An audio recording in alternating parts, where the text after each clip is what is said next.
Hi, fourth grade. This is a video to show you how to get to your ELA readers. That's how we're going to be reading all of our stories during ELA time. First, you're going to get your iPad and you're going to go to Clever, the blue C. You're going to log in with your badge, scan it, and once it gets you logged in, you'll be going to Miss Murphy's class, which is this purple and blue owl. Up comes the app we need, which is the Orange Amplify app. The Orange Amplify app. Click that.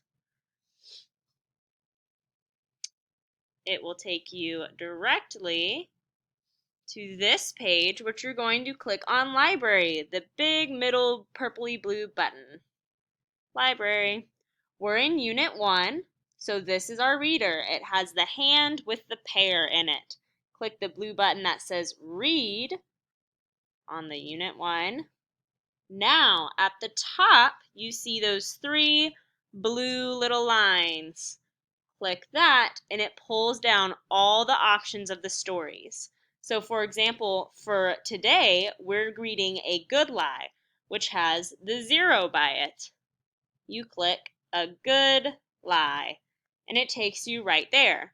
If you'd like the story to read to you and for you to read along, you're going to click this blue sound button. Sometimes it doesn't work right away, so let's test it. So see, it turned green and then it turned gray. I'm going to try a couple things to solve that. You can click it a few more times. If nothing happens, try going to the next page. See if it'll read over there. So it started reading some, but obviously I don't want to read that page yet. Go back to the first page, and it should start reading now.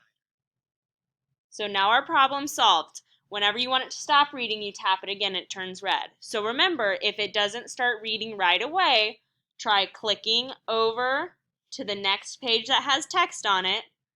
Click the blue sound button. Once it starts reading, click back over to the first page and click the blue sound button again. I know it's hard, kind of annoying, but you guys have been rock stars dealing with technology. So remember, this is where you'll access all of your stories.